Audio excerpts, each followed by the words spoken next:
이번에 제가 그런 소식을 전해드렸죠. 한동훈 위원장이 손배소 사건에서 패소했다.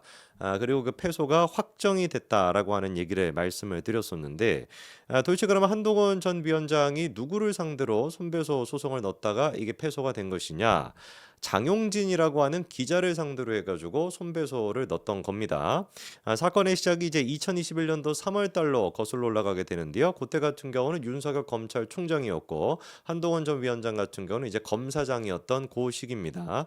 근데 한창 이제 그 해운대 LCT와 관련된 막 문제가 불거졌었을 때, 그 LCT 같은 경우는 성완종 전 회장이랑도 뭐 엮여가지고 여러 가지 막 논란이 있었던 거 다 기억이 나시죠, 그렇죠? 성완종의 이제 그 노트 해가지고 이름도 이렇게 쭉 적혀 있었고, 그 이름 적혀 있던 사람 중에 한 사람이 홍준표였던 걸로 또 기억이 나는데, 그래서 뭐 자기는 아니다 막 이렇게 해명하고 막 굉장히 시끄럽지 않았습니까? 근데 그 LCT 사건에 대해 가지고 당시에 이제 그 2021년도 3월 달에는 또 어떤 것 때문에 시끄러웠냐면 LH 그 투기 사건 때문에 굉장히 좀 시끄러웠습니다. 그 LH 투기 사건이 워낙에 또 심각한 이슈였죠. 그 문재인 정부의 부동산과 관련된 정책도 비판이 많았었는데 하다가 LH 직원이 이게 투기를 하냐 뭐 이래가지고 또 시끄러웠었는데, 그 부분에 대해 가지고 당시 이제 그 언론들의 반응은 뭐였냐면은 LH 투기 수사 자체가 망했다. 그런데 그 수사를 한동훈이 했다면 좀 어떻겠냐. 한동훈이 했으면 훨씬 좋은 결과가 나왔을 텐데. 라고 하는 이제 그 여론이 지배적이었습니다. 근데 이제 그 기사를 갖다가 이 장용진이라고 하는 기자가 링크를 걸어 놓고 뭐라고 이제 적어 놨냐. 아니, 그렇게나 수사를 잘한다라고 하는 한동훈이가 해운대 LCT 수사는 왜 그 모양으로 했대? 이렇게 적었어요. 분명히 지금 장용진이가 뭐라고 적어놨습니까? 수사를 잘한다라고 하는 한동훈이가 LCT 수사는 그 모양으로 했대. 이거는 뭐를 지금 내포하고 있는 거예요? 한동훈 위원장이 LCT와 관련된 수사를 했다. 근데 수사를 제대로 못했다. 이게 지금 암시돼 있는 거 아니겠습니까? 초반에 대대적으로 압수수색해야 된다라고 했었던 그렇게나 잘하는 윤석열이도 왜 LCT에서는 아무것도 안 했대. 서결이와 동훈이는 왜 그건 안 했대? 머니투데이 이런 거를 보도 용비어천가식으로 보도라고 하는 것이야. 부끄럽지도 않니? 라고 했는데 그 부끄러움은 장용진의 몫이었습니다. 왜? 애당초 LCT랑 한동훈 위원장은 아무런 상관이 없었거든요. 그래도 최소한 아주 경제 그쪽에서 법조팀에 있다라고 하는 기자라고 하는 양반이 기본적인 사실관계도 확인해 보지 않고서 그냥 지 멋대로 그냥 짓거렸던 거예요. 한동훈 전 위원장 같은 경우는 LCT 대한 수사에 관여한 바도 없고 아무런 연관성도 없음에도 불구하고 왜 수사를 금형을 했대? 이런 식으로 써놓으니까 이거는 당연히 허위사실 유포로서 법조 처벌을 받아야 되는 거 아니겠습니까? 그래서 그 부분에 대해 가지고 한동훈 위원장이 손해배상 이제 소송을 걸었던 거죠. 그럼 도대체 법원은 뭐를 근거로 해가지고 이 부분에 대해서 장용진이가 사실상 문제가 없다, 한동훈 위원장에 대한 패소 결정을 내린 것이냐? 1심 같은 경우는 한 전 위원장의 승소 판정을 내렸습니다. 그래서 이제 1,000만 원을 지급하라라고 승소 판결을 내렸었죠. 근데 2심 같은 경우는 그거를 뒤집어 버린 거예요. 뒤집었을 때 근거가 뭐였냐? 그러면 장용진이 했던 얘기가 사실이냐? 한동훈 전 위원장이 정말로 LCT 수사를 했고 그 수사가 제대로 잘못됐던 것이냐? 가 아니었고 분명히 한동훈 위원장의 얘기가 맞다라고 2심도 인정을 합니다. 뭐라고 얘기를 하냐? 한 전 위원장이 LCT 수사에 있어서 구체적인 권한과 책임을 부여받지 않은 것이 사실이고, 한동훈 위원장 얘기가 맞다라는 것이죠. 그리고 장용진의 의혹 제기로 억울함과 분노를 느끼는 것도 자연스러운 일이다라고까지도 다 인정을 합니다. 근데 갑자기 뚱딴지 같은 결론이 뒤에 나오게 돼요. 이런 것들을 다 인정했으면은 그러면 1심과 마찬가지로 장용진에 대해서 패소 판결을 내린다 가 나와야 되는데, 2심 재판부 같은 경우는 언론으로서는 수사에 대해서 추상적인 권한을 가진 것처럼 보이는 주요 수사기관 고위공직자에게 충분히 의혹 제기를 할 수가 있다. 이게 무슨 말이겠습니까? 추상적 권한을 가진 것처럼 보이는 주요 기관. 한동훈 위원장이 검사장이었고 검찰 소속이니까 그러면은 그 직접적으로 연관성이 있다, 이 사건에 대해서 한동훈이 연관성이 있다 없다 이거 중요한 게 아니다. 그냥 검찰이라고 하는 조직 내부에만 있으면은 추상적으로라도 연결성이 있으니까 의혹 제기를 할 수 있다, 이런 지금 말도 안 되는 판결을 내린 거예요. 그러면서 2심 재판부가 내렸던 덧붙였던 얘기가 뭐였습니까? 한동훈 위원장 같은 경우는 공직자 아니냐, 공직자이기 때문에 그런 비판에 대해서 해명과 재반박을 하면 되는 것이다. 그렇기 때문에 이 부분에 대해 가지고 손해배상까지 법률적인 문제로 들어갈 것은 아니다라고 정말 유연한 판결을 내렸습니다. 제가 이 부분에 대해 가지고 좋다 이거예요. 고위공직자에 대해서 검사장이라고 한다면 고위공직자 맞죠. 고위공직자 정도 된다라고 한다면 법원의 판결대로 그래 뭐 이 정도 의혹 제기는 받아들여야 돼. 좋다 이겁니다. 그런데 그렇게나 고위공직자에게 도덕적인 책임을 강조하는 법원이 똑같은 고위공직자 아니 그 고위공직자보다 훨씬 더 고위라고 할 수 있는 이재명이라고 하는 야당 대표에 대해서는 어떻게 된 것인지 같은 잣대가 적용되는 것이 아니라 느슨한 잣대가 적용되지 않습니까?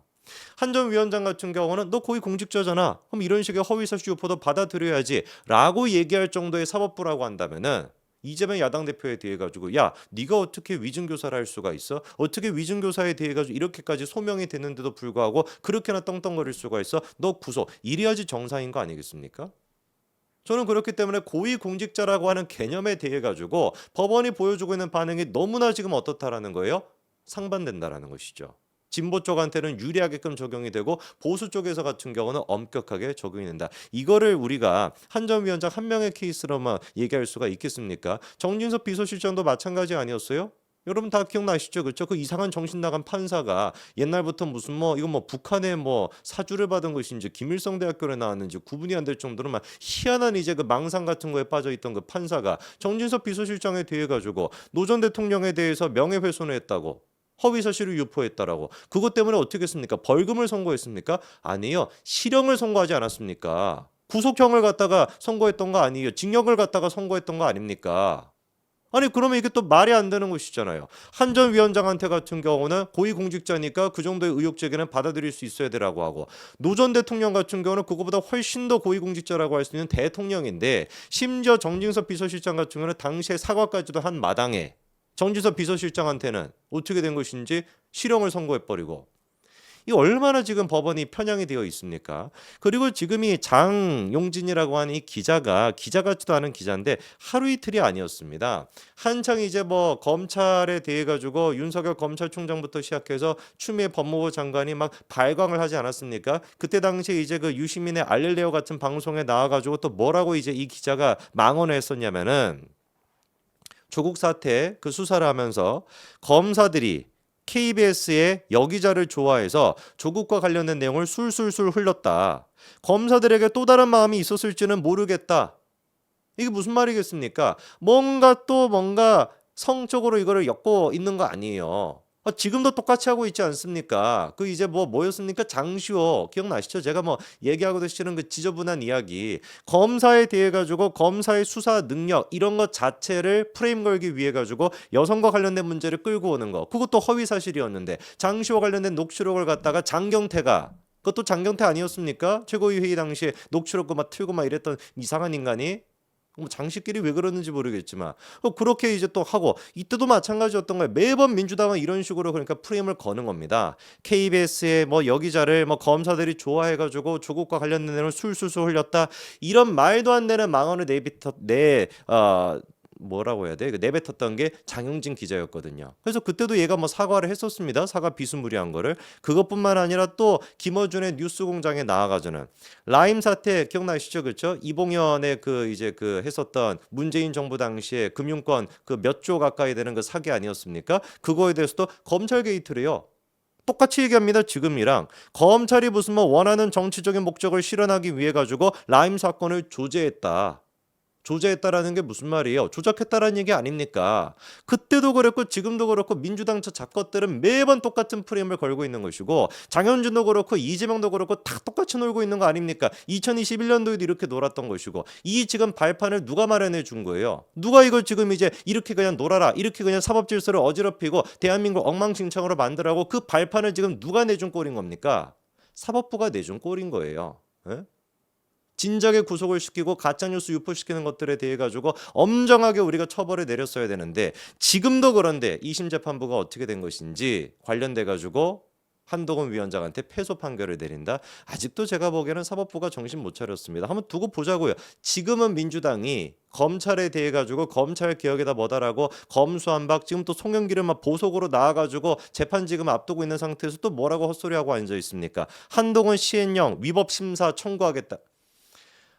진짜 이런 거 꼬라지 보고 있으면은 그거 자체가 스트레스인데 한번 보자고요. 검수완박해 가지고 난리를 쳐놓은 민주당이 나중에 검찰 다음에 타겟은 누가 될 게 뻔할 뻔짠데 사법부가 될 게 뻔할 뻔짠데 그때도 한번 어떤 소리 하는지 한번 두고 보자고요. 다 모든 것들을 지금 누가 초래한 겁니까? 사법부가 초래한 겁니다. 누구를 탓하겠습니까?